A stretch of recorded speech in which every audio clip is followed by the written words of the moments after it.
Hello friends, welcome back to our channel. இன்னைக்கு வந்துட்டு கவி வீட்டு சமையலில் வந்துட்டு டே இன் மை லைஃப் தான் பார்க்க போகிறோம். இந்த கிச்சன் செல்ஃபில் ஒட்டியிருக்க இந்த பேப்பர் பற்றி நான் உங்களுக்கு சொல்லணும்னு நினைக்கிறேன். இது ஒரு ரெக்ஸின் டைப்பு. ஸோ இது வந்து 350 வந்துச்சு ஒரு ரோல் வாங்கி முக்கால்வாசி ஒட்டிட்டேன். இன்னொரு ரோலுக்கு இன்னும் கொஞ்சத்துக்கு மட்டும் வேணும்னு இருந்துச்சு. ஸோ அது வாங்கி ஒட்டியிருக்கேன். இது வந்து வாட்டர் ரெசிஸ்டன்ட். ஸோ உங்களுக்கு எண்ணெய் தண்ணி எது ஊற்றினாலும் தொடச்சிடலாம் இதை ஈஸியாக. ஸோ அம்மாவுக்கு வந்து இதை ஒட்டி கொடுத்தேன். ரொம்ப நாளாக உங்கள்கிட்ட காட்டணும்னு நினச்சிட்டு இருந்தேன், மறந்துட்டேன். ஸோ இன்னைக்கு நானும் அவ்வா மட்டும்தான் இருக்கோம் வீட்டில். காலையில் வந்துட்டு சப்பாத்தி இட்லி முடிஞ்சிருச்சு. ஸோ மதியத்துக்கு வந்துட்டு லெமன் ரைஸும் சைட் டிஷ் என்ன பண்ணுறேன்னு தெரில. ஸோ லெமன் ரைஸ்க்கு சாதம் வச்சுருக்கேன். இது வந்து ஹரி வந்துட்டு வெளில போனால் அவனுக்கு டீ போட்டு கொடுத்துட்டு பேலன்ஸ் டீ இருக்குது.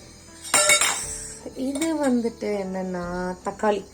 இந்த தக்காளி ரெண்டும் வந்து ஃபேஸ்க்கு போடுறதுக்காக எடுத்து வச்சது. இது வந்துட்டு சப்பாத்திக்கு வச்சுட்டு பேலன்ஸ் இருந்தது.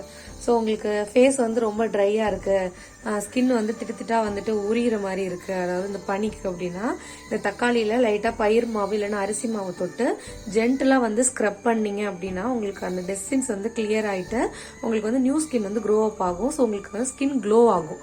அதுக்கு வந்து தக்காளி வந்து ரொம்ப ஹெல்ப்ஃபுல்லு. இப்போவும் தக்காளி ரொம்ப சீப். இப்போ பாருங்க, கிலோ வந்து 10 ரூபாய்க்கு தக்காளி. ஸோ எங்கே பார்த்தாலும் தக்காளியாக இருக்குது வீட்டில். இதில் என்ன இருக்குது அப்படின்னா சியா சீட்ஸ் வந்துட்டு நான் வந்துட்டு ஊற வச்சேன். ஒரு நிமிஷம். சியா சீட்ஸ் வந்து நான் ஊற வச்சேன். இது வந்து சப்ஜா சீட்ஸ்ன்னு நினச்சிக்காதீங்க. இது பேர் வந்து சியா சீடு. சப்ஜான்றது வந்துட்டு உங்களுக்கு இன்னும் டிஃப்ரெண்ட்டாக இருக்கும். இது வந்து வெயிட் லாஸ்க்கு வந்து நல்லா ஹெல்ப்ஃபுல்லாக இருக்கும். நீங்கள் ஜூஸ் குடிக்கிறீங்க, பால் குடிக்கிறீங்க, எதில் வேணாலும் இதை கலந்து சாப்பிட்லாம். ஸோ இதை வந்து நான் கொஞ்சம் ஜூஸ் போடலாம் அப்படின்னு சொல்லிட்டு கொஞ்சம் ஊற வச்சேன். இது இன்னொரு ஒரு 1/2 hour ஊறிச்சுன்னா இதுக்கு நம்ம யூஸ் பண்ணிக்கலாம். இதில் வந்து கீழே வந்து டைகருக்கு வந்து ரைஸ் இருக்குது. ஸோ நேற்று ரைஸ் டைகருக்கு. ஸோ லெமன் ரைஸ் பண்ணிவிட்டு என்ன வந்து சைட் டிஷ் பண்ணுறதுன்றதும் காட்டுறேன். இது வந்துட்டு அம்மா வந்து நெல்லிக்காயில் வந்து ஊறுகாய் போட்டாங்க. கொஞ்சமாக நெல்லிக்காய் இருந்துச்சு, வேற லெவல் டேஸ்ட். அம்மா வந்து பொடி நுணுக்கி இந்த ஊறுகாய் வந்து பண்ணாங்க. அதாவது மிளகா தூளா போடாம எல்லாம் வறுத்து நுணுக்கி பொடியா போட்டாங்க. இதோட ரெசிபி வந்து உங்களுக்கு வேணும்னா சொல்லுங்க, நான் தனியா வந்து இந்த ரெசிபி வந்து உங்களுக்கு போடுறேன். ஸோ லெமன் ரைஸ் எப்படி பண்ணலாம் அப்படின்றத வந்துட்டு பார்க்கலாம். இப்போ வந்துட்டு லெமன் ஜூஸ் வந்து சாப்பிட்லாம் அப்படின்ட்டு ஸோ அதுவும் உங்களுக்கு காட்டலான்னு நான் வந்து நன்னாரி சர்பத் வாங்கி வச்சிருக்கேன். இது வந்து 1 லிட்டர் வந்து 99 rupees வருது இது லோக்கல் மார்க்கெட்டில். அடுத்து வந்து எலுமிச்சம்பழம் அம்மா என்ன பண்ணுவாங்க, கம்மியான ரேட்டு கிடைக்குதுல்ல, அப்போ வந்துட்டு ஃபுல்லாக புழிஞ்சு இந்த மாதிரி கண்டெய்னரில் கொஞ்சமாக உப்பு போட்டு கலந்து வச்சுருவாங்க. ஸோ இது வந்து ஒரு 2 மாதத்துக்கு வரும் எப்படியும் இந்த லெமன் ஜூஸு. குழம்புக்கு எடுத்துப்பாங்க, ஜூஸ் போடுறதுக்கு, அப்பாவுக்கு டெய்லி ஜூஸ் கொடுக்கறதுக்கு, எல்லாத்துக்குமே ஹெல்ப்ஃபுல்லாக இருக்கும். ஸோ இது போல் நீங்களும் ட்ரை பண்ணுங்க. சின்ன பாட்டிலில் ஒரு 20 எலுமிச்சம்பழம் வாங்கி நீங்கள் சின்ன பாட்டிலில் வந்து புழிஞ்சு வச்சுட்டிங்கன்னா எலுமிச்சம்பழம் வீணாக போயிடுச்சுன்னா நமக்கு வேஸ்ட். ஸோ புழிஞ்சு நம்ம ஜூஸாக வந்துட்டு ஸ்டோர் பண்ணும் போது உங்களுக்கு வந்து லைஃப் வரும். ஸோ இதை ட்ரை பண்ணி பாருங்க. லெமன் ஜூஸ் வந்துட்டு ஒரு 2 ஸ்பூன் அளவுக்கு லெமன் ஜூஸ் வந்து நான் ஊற்றிக்கிறேன். அதில் உங்களுக்கு எவ்வளோ தேவையோ அவ்வளோ ஊற்றிக்கோங்க. ஃபர்ஸ்ட் ஸ்பூன் வந்து கொஞ்சமாக வந்ததுனால 2 ஸ்பூன் ஃபுல் டேபிள் ஸ்பூன் எடுத்துக்கிட்டேன். லெமன் ஜூஸ் போட்டாச்சு. நெக்ஸ்ட் வந்துட்டு இந்த நன்னாரி சர்பத் வந்துட்டு இதுவும் வந்து 2 ஸ்பூன்.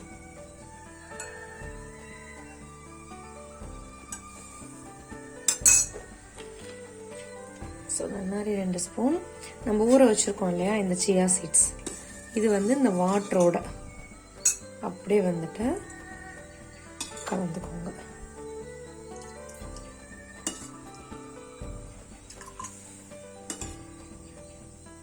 நான் ஆக்சுவலாக இதில் எவ்வளோ ஊற வச்சேன்னா ஒரு 4 ஸ்பூன் ஊற வச்சேன். அது வந்து இவ்வளோக்கு வந்துட்டு வந்திருக்கு. ஸோ உங்களுக்கு எவ்வளோ தேவையோ நீங்கள் அதுக்கேற்ற மாதிரி ஊற வச்சுக்கோங்க. ஓகே, நான் வந்து இது போட்டிருக்கேன். இப்போ இதில் வந்து தண்ணி கலந்துக்கலாம்.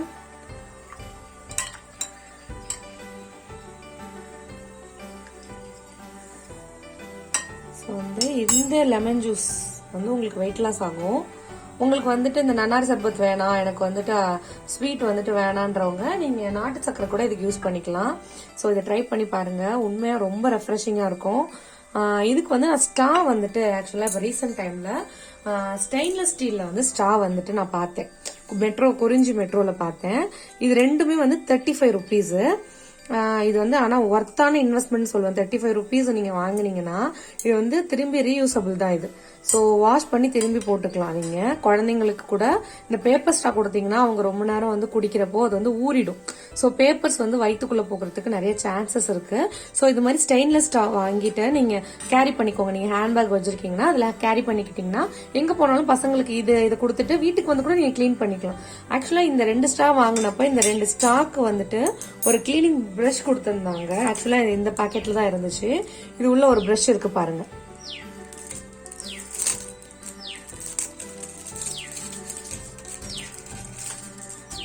ஸோ இந்த ப்ரஷ் தான் இருக்கு. இந்த ப்ரஷ் வந்து நீங்க கிளீன் பண்ணணும்னா இந்த மாதிரி உள்ள விட்டு ஃபுல்லாவே கிளீன் பண்ணிக்கலாம். இன்சைட் கிளீன் பண்ணிட்டு ஸோ அதே போல அப்ல விட்டு இப்படி கிளீன் பண்ணிக்கலாம் நீங்க. ஸோ உங்களுக்கு வந்து கண்டிப்பா இது யூஸபிளான ஒரு விஷயமா இருக்கும். இது ஒரு 10 வாங்கி கூட வச்சுக்கலாம். நீங்க 2-3 குழந்தைங்க இருக்காங்க வீட்டுலன்னா நீங்க 10 வாங்கி கூட வச்சுக்கலாம். நீங்க திரும்பி திரும்பி நம்ம வந்துட்டு எப்படி வந்துட்டு ஸ்டெயின்லெஸ் ஸ்டீலர் ஸ்பூன்லாம் எப்படி வந்து நம்ம ரீயூசபிள் பண்றோமோ சேம் திங் தான் இதுவும். ஸோ உங்களுக்கு இந்த விஷயம் யூஸ்ஃபுல்லா இருக்கும்னு நினைக்கிறேன்.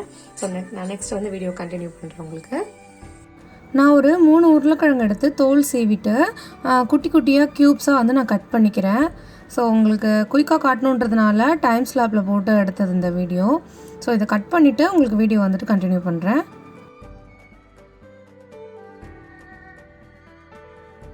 நெக்ஸ்ட் வந்துட்டு பொட்டேட்டோ ஃப்ரை. ரொம்ப சிம்பிளான பொட்டேட்டோ ஃப்ரை. நீங்கள் டிஃபன் பாக்ஸுக்கு கூட செஞ்சு கொடுக்கலாம் குழந்தைங்களுக்கு. ரொம்ப குயிக்காக செஞ்சிடலாம். இன்க்ரீடியன்ஸும் ரொம்ப கம்மி. டேஸ்ட் வைஸ் ரொம்ப நல்லா இருக்கும். குழந்தைங்கலாம் விரும்பி சாப்பிடுவாங்க. ஸோ நான் ஃபர்ஸ்ட் எண்ணெய் ஆட் பண்ணிக்கிறேன். அதுக்கு நான் ரீஃபைண்ட் ஆயில் தான் ஆட் பண்ணியிருக்கேன். நீங்கள் கல்லெண்ணெய் ஆட் பண்ணிக்கோங்க. இப்போ கல்லெண்ணெய் இல்லைன்றதுனால ரீஃபைண்ட் ஆயில் யூஸ் பண்ணுறேன் நான். ஸோ கல்லெண்ணெயோட ஒரு 2 ஸ்பூன் நல்லெண்ணெய் சேர்த்துக்கிறேன் நான். இது வந்து காரத்தை வந்துட்டு பேலன்ஸ் பண்ணணும் நல்லெண்ணெய் எப்பயும்.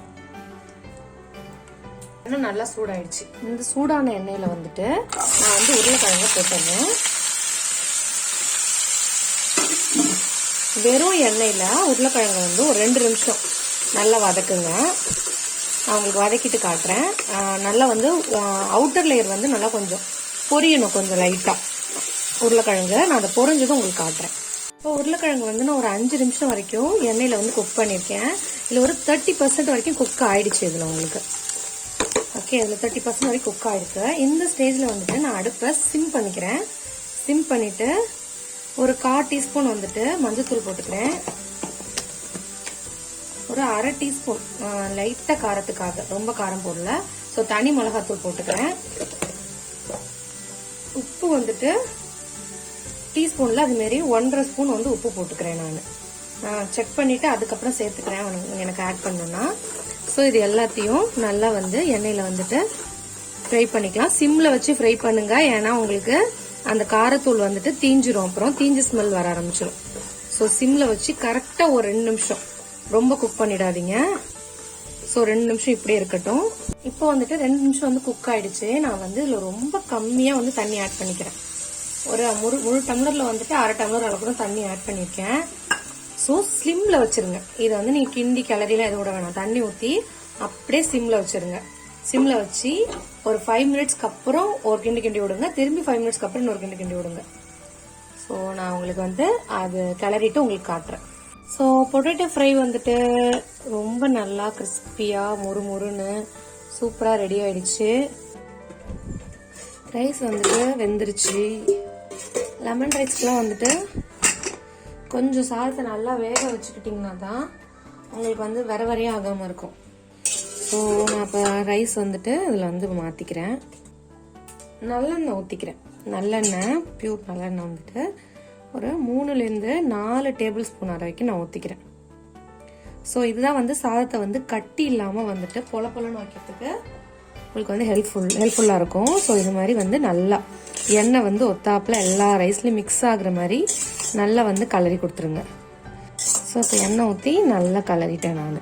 இப்போ எண்ணெய் வந்து ஈவனாக வந்து எல்லாத்தையும் ஸ்ப்ரெட் ஆயிடுச்சு. கரண்டியில் பாருங்க ஒரு சாதம் கூட ஒட்டலை.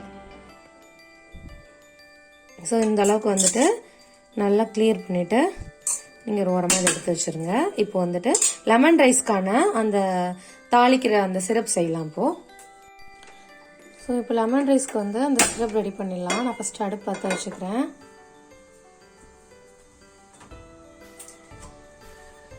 கடலெண்ணெய் அப்படி இல்லைன்னா ரீஃபைண்ட் ஆயில் வந்து ஊற்றிக்கோங்க. நான் வந்து ரீஃபைண்ட் ஆயில் ஊற்றிக்கிறேன் ஒரு 2 ஸ்பூன் அளவுக்கு. கடுகு ஆட் பண்ணிக்கிறேன் ஒரு 1.5 ஸ்பூன் அளவுக்கு. கடுகு நல்லா பொரிஞ்சதும்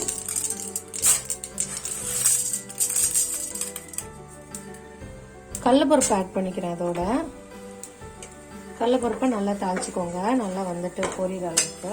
இப்போ கடலைப்பருப்பு தாளிச்சிட்டு இருக்கும் போதே நான் ஒரு பச்சை மிளகா ஆட் பண்ணிக்கிறேன்.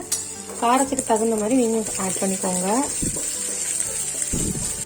கருவேப்பிலை வந்து அலசி வச்சிருக்க கருவேப்பிலையை நல்லா பிச்சுட்டு அதில் ஆட் பண்ணிடுங்க. கருவேப்பிலை அதில் வதங்கணும் நல்லா. பெருங்காயத்தூள் டேஸ்ட்டுக்கு நான் ஒரு 1/2 டீஸ்பூன் அளவுக்கு பெருங்காயத்தூள் போட்டுக்கிறேன். இதில் தாளிச்சிடலாம். தாளிச்சிட்டு நீங்கள் என்ன பண்ணணும், அடுப்பை வந்துட்டு ஆஃப் பண்ணிடணும். அடுப்பை வந்து நான் ஆஃப் பண்ணிட்டேன். ஆஃப் பண்ணதுக்கு அப்புறம் 1/2 டீஸ்பூன் அளவுக்கு மஞ்சத்தூள் அதில் போட்டு அந்த லைட் ஹீட்டில் இதை வதக்கணும். நீங்கள் வந்து அடுப்பு பற்ற வச்சு வதக்குனீங்கன்னா இது தீஞ்சிரும். ஸோ இந்த லைட் ஹீட்டில் வந்துட்டு இதை வதக்கிட்டு ஃபைனலாக லெமன் ஜூஸ் வந்து நான் ஒரு 1/2 டம்ளர் எடுத்து வச்சிருக்கேன். அதை வந்துட்டு இதில் ஆட் பண்ணிட்டு நல்லா கலந்து விட்டுற வேண்டியதுதான். ஸோ ஃபைனலி சால்ட் வந்துட்டு டீஸ்பூனில் வந்து நான் ஒரு 2 டீஸ்பூன் வந்து சால்ட் போட்டுக்கிறேன். ஏன்னா சாதத்தில் வந்து நான் சால்ட் போடல. ஸோ இதை போட்டுட்டு பத்தலைன்னா மேலே வந்துட்டு சாதத்துக்கு வந்து போட்டுக்கிறேன். ஸோ சாதம் வந்து நல்லா பொலன்னு இருக்கு பாருங்க, எண்ணெய் ஊற்றி கிளறி வச்சதுனால கட்டியாக போகாமல். இப்போ இந்த சாதத்தில் வந்துட்டு நம்ம பண்ணி வச்சிருக்க இந்த மிக்சரை வந்துட்டு கொஞ்சம் கொஞ்சமாக ஆட் பண்ணிட்டு கலந்து விட்டுக்கலாம்.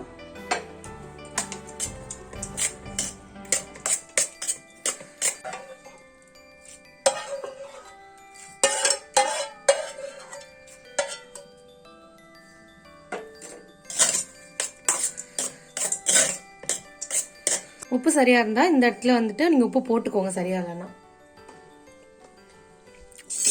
உப்பு தான் கம்மியா இருக்குது. உப்பு வந்துட்டு இன்னொரு 1.5 டீஸ்பூன் வந்து நான் போட்டுக்கிறேன்.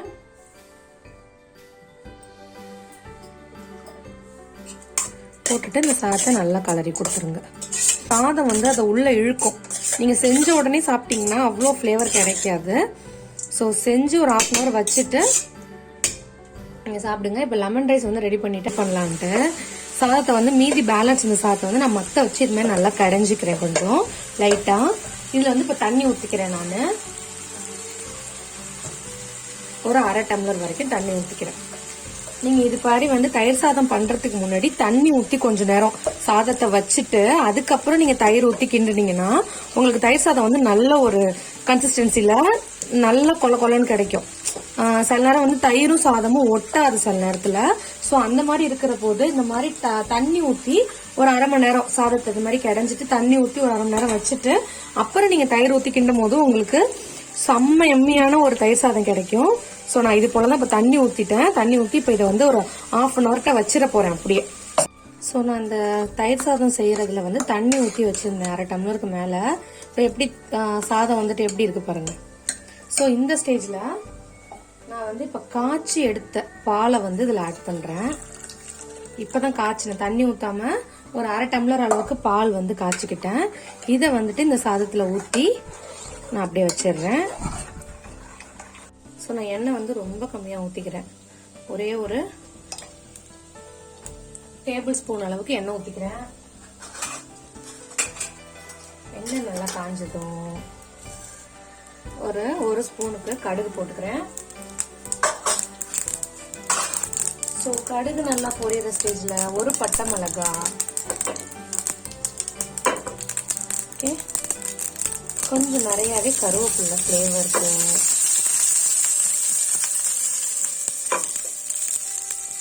அதோட ஹிங் அதாவது பெருங்காய பொடி வந்துட்டு இதில் ஆட் பண்ணிக்கிறேன். இப்போ இது நல்லா டோஸ்ட் ஆயிடுச்சு.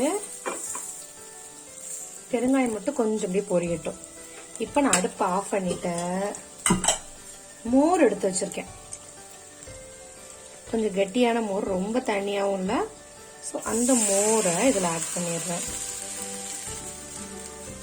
ஸோ இப்போ தாளிச்சிருக்கோம் இல்லையா, அப்படியே பின்னாடி வந்துட்டு நம்ம தயிர் ஊற்றி பால் ஊற்றி வச்சுருந்தோம் இல்லையா ரைஸ், அதில் வந்துட்டு இந்த தயிரை ஆட் பண்ணிட வேண்டியதான்.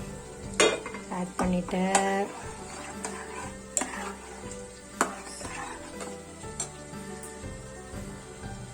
இதில் வந்து நம்ம உப்பு போடலை.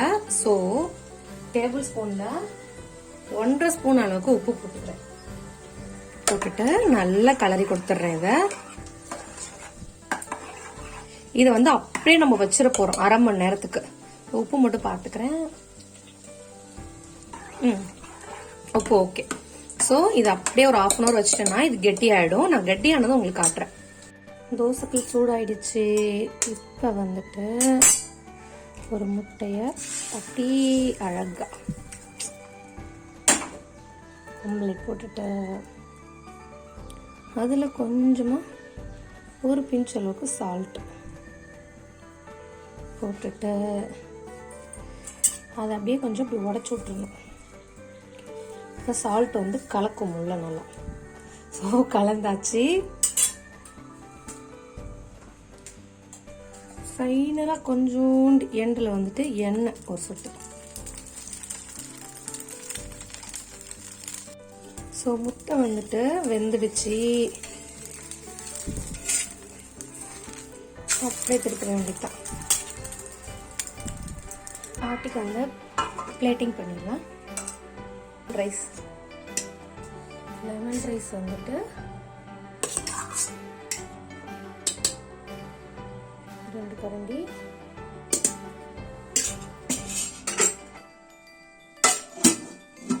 தயிர் சாதம் வந்துட்டு இதில் வச்சிடலாம். ஏன்னா கொஞ்சம் வாட்டரியாக இருக்குது இப்போதைக்கும். நான் கொஞ்சம் 1/2 hour கிட்ட சாப்பிடுவேன். அவங்க வந்து காலையிலேருந்து இன்னும் சாப்பிடல பாட்டி. ஸோ அவங்களுக்கு வந்து தயிர் சாதம்.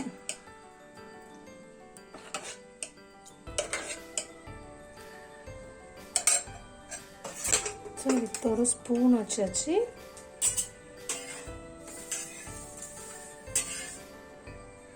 அப்புறம் எக்கு.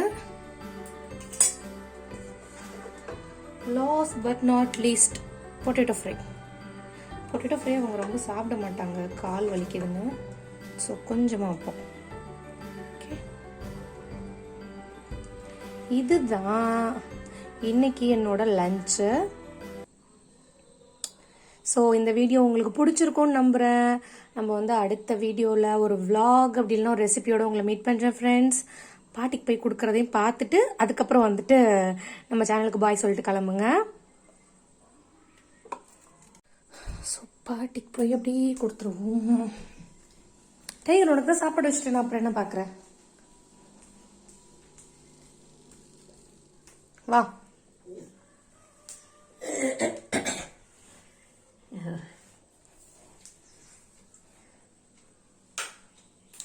சாப்பிட்டுட்டு எப்படி இருக்குன்னு சொல்லுங்க. உப்பு இது கம்மியா தான் போட்டிருக்கேன், பார்த்துட்டு போட்டுக்கோங்க.